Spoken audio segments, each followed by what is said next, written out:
My name is Kyle and I'm the head of content at Penfold. And I'm here today to talk for about 10 or 15 minutes. I think we can try and do this a little bit about pensions with self-employed and freelancers.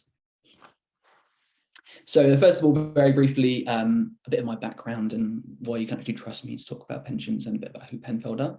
So Penfold is a digital pension that has been designed and built for how we live and work here in the 21st century, basically. Anyone that's had any experiences with pensions in the past, whether that's been setting up one yourself as a freelancer or maybe one set up for you at an old job, will know that can be a little bit of a nightmare, full of lots of jargon, paperwork, endless just streams of nonsense sent at you. And we are trying to drag the whole world of pensions kicking and screaming into the year 2022. Essentially, what we're trying to do for pensions is what amazing companies like Monzo and Starling have done for the world of banking, right? Just something that's going to be a little bit more flexible, easier to use, and more than just something we can all enjoy. I think that's something hopefully we can all get behind.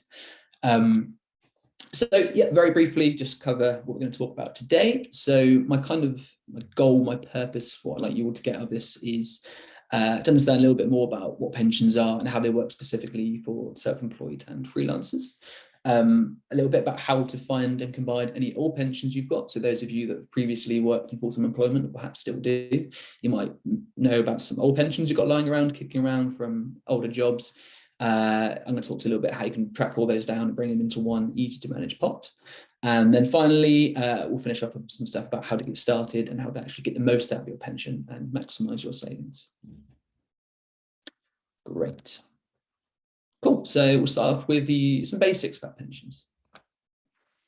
Right. Okay. So what is a pension? Let's start at the very, very beginning. Tricky question, I guess, but I like to define it basically as a pension is a tax efficient way to save for life after work. They come in many different shapes and sizes, again, as some of you I'm sure are aware. But there are three main types you should probably be aware of. So very briefly, they are a private pension. So this is a pension that you will set up and contribute to yourself. There is also a workplace pension. So this would be a pension that's been set up by your employer. They will contribute into it as well as you. And also finally, there is a state pension, which is, I think, something that most of us think when we hear the word pension. And this is a payment from the government to you, which starts when you reach state pension age, which is currently 66.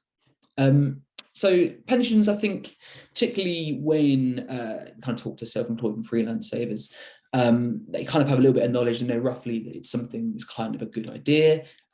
Something they should kind of get to. I mean, chatting with Kim previously about this, an absolutely classic story. It's something, oh no, we'll get to it, but I don't really know much about it. I don't know where to get started, so they kind of put it off and off. But it's kind of weird. Well, I've personally found this to think about it. It's often the longest savings account we'll have across our life. For many of us, it's going to be with us 30, 40, even 50 years. It's a long time to kind of save. So it's important to kind of make sure you're giving it, at least a little bit of thought, even if you are, younger and you feel like retirement's a long time away. The earlier you get started, the better. Is essentially like we have here. It's there to help you at some point in the future stop working and focus on other things that you care about. Okay, so what goes into a pension? So pensions are made up again of three components. They're contributions and transfers. So what you or your employer as well actually pay into your pension every month. And again, this can also come from transferring older pensions.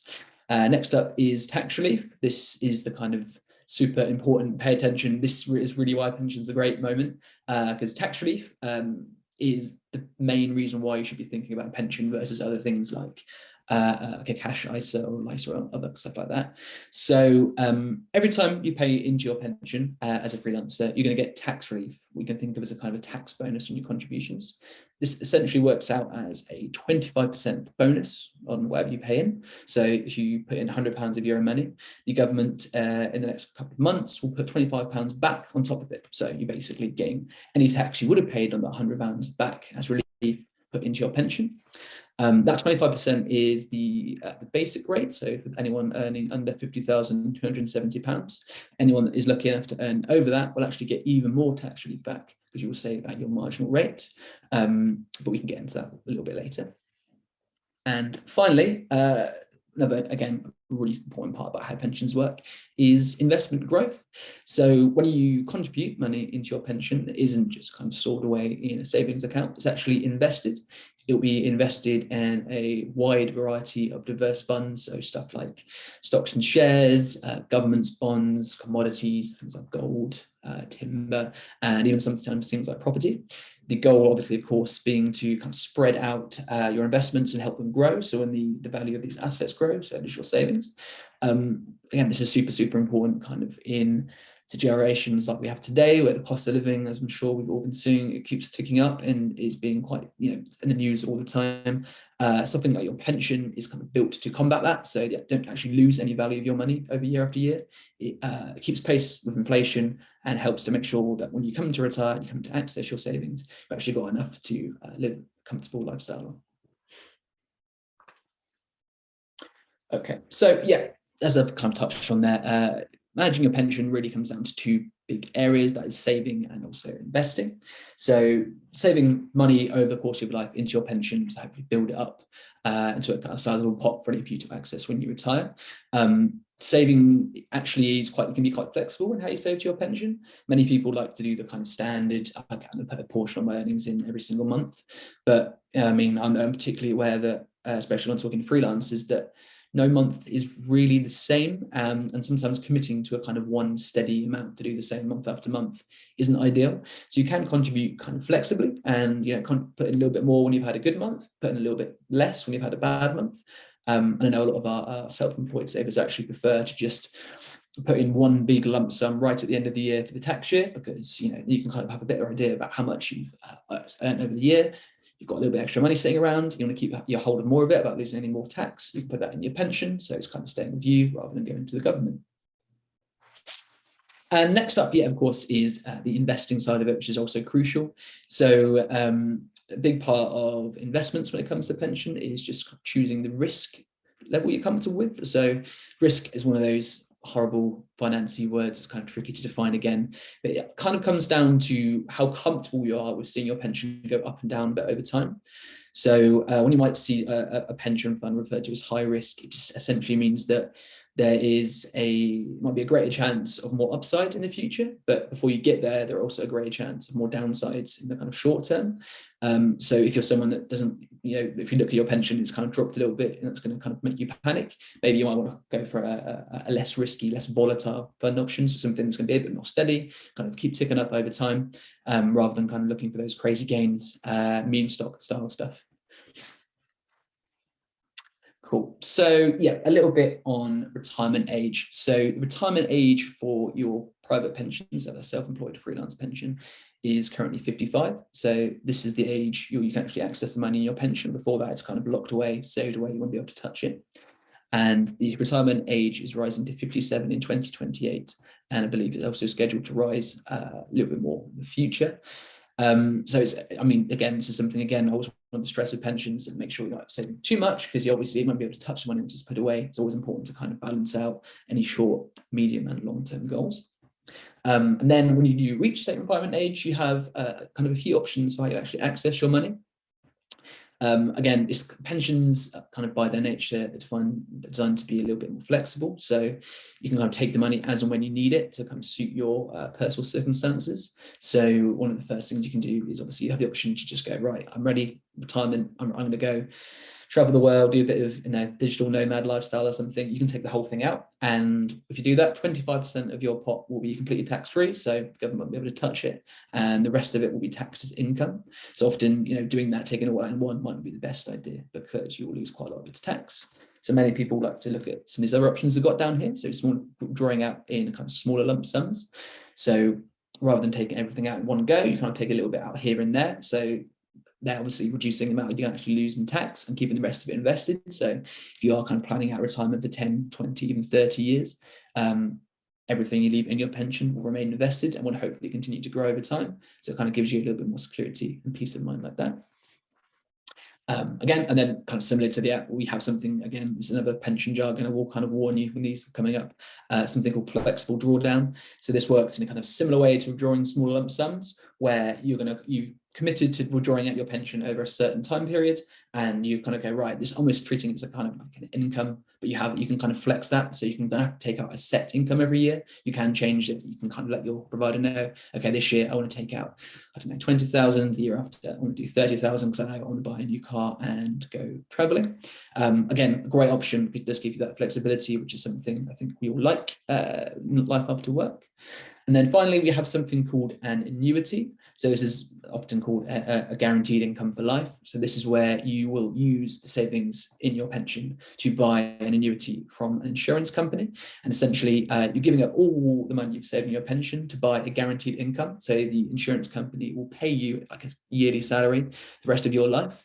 Obviously, it's a kind of a risk here. Once you pay for your annuity, that is kind of it. And if you do pass away or anything before you've got the full annuity, that money is kind of lost and tucked away. So it's a bit of a kind of gamble. It's more for those people that want the kind of peace of mind, don't want to kind of forget about the pension and just want to move on and just have this guaranteed income. The option is available too.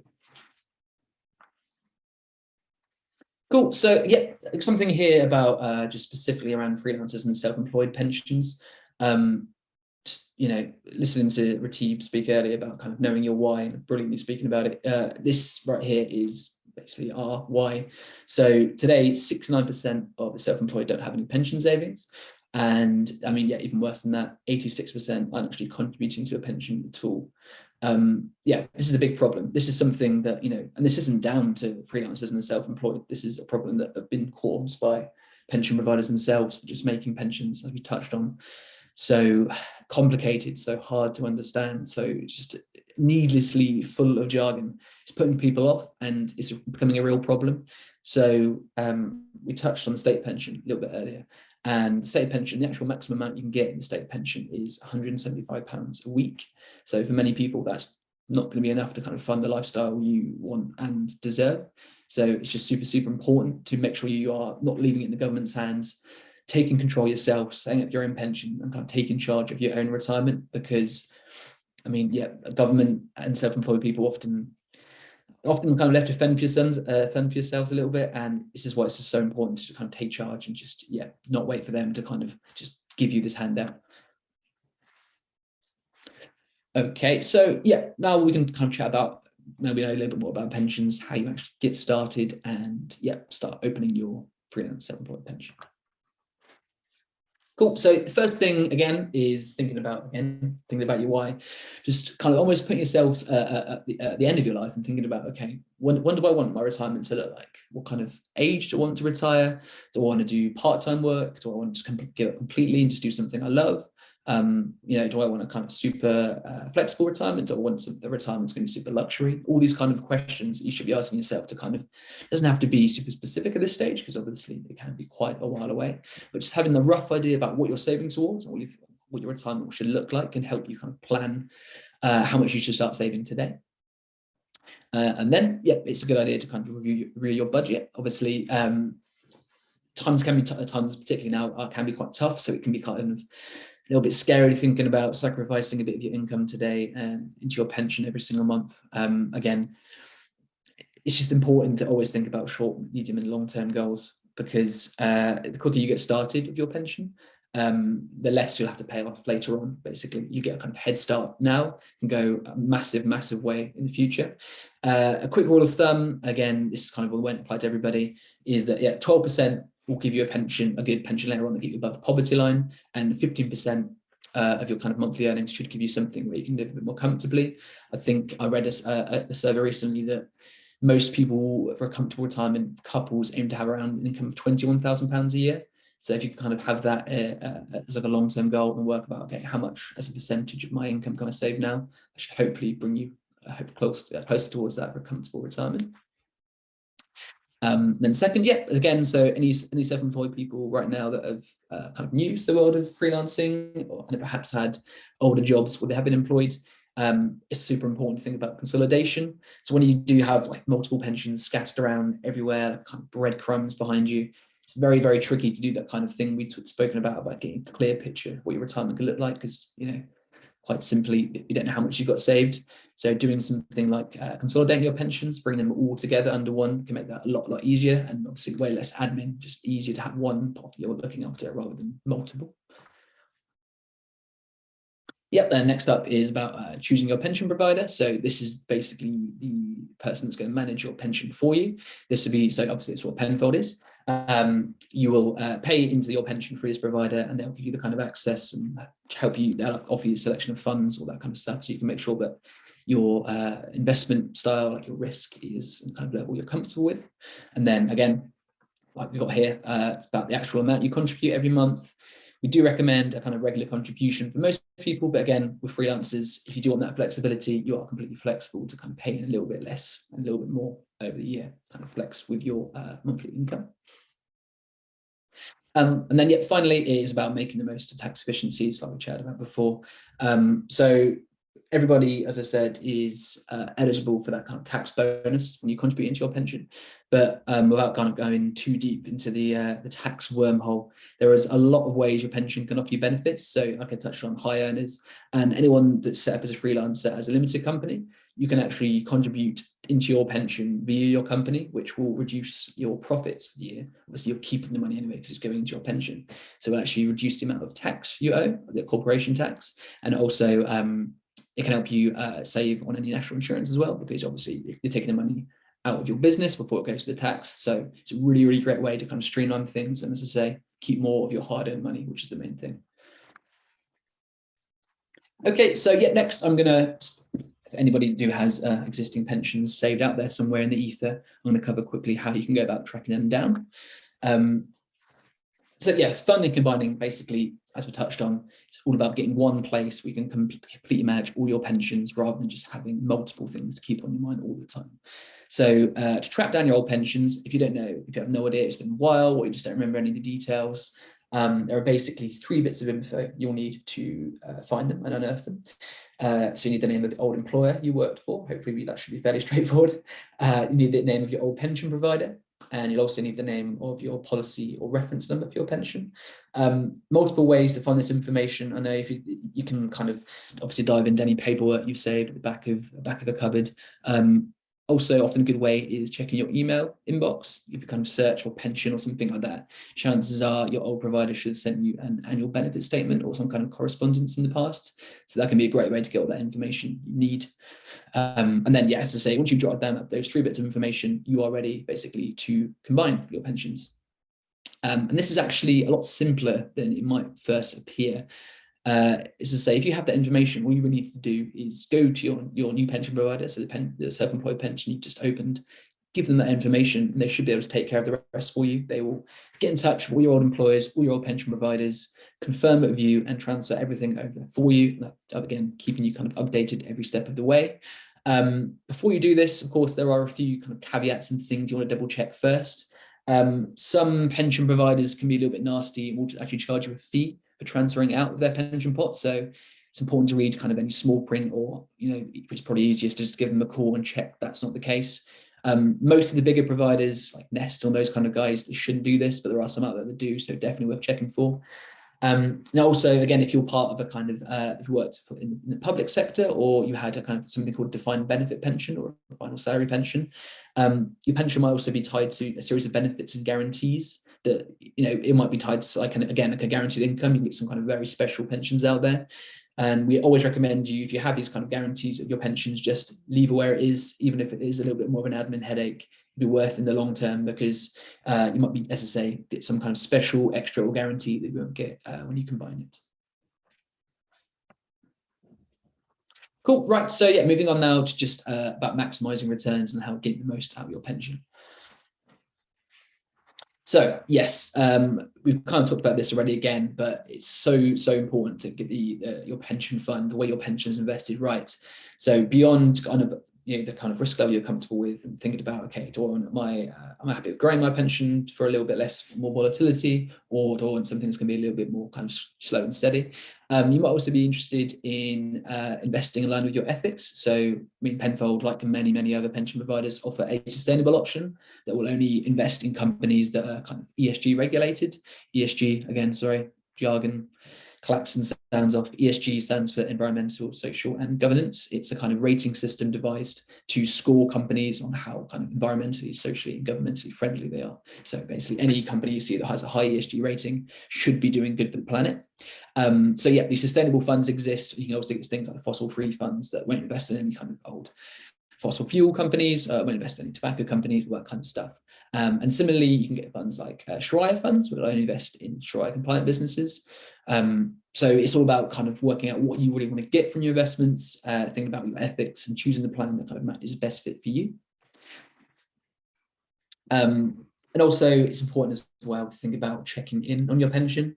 Again, while many of us like the kind of like the set and forget approach, where you just kind of sort your pension out and forget about it for 20, 30 years, we do recommend checking in every now and then. It doesn't have to be a daily thing. It can be every quarter or so, just to make sure you're happy with how your pension is progressing. If you see like you're unhappy with the growth it's doing, you might want to consider going for a riskier option. Or again, if you're a bit concerned that it's kind of going up and down a little bit too much, you might want to consider kind of dropping down that risk level.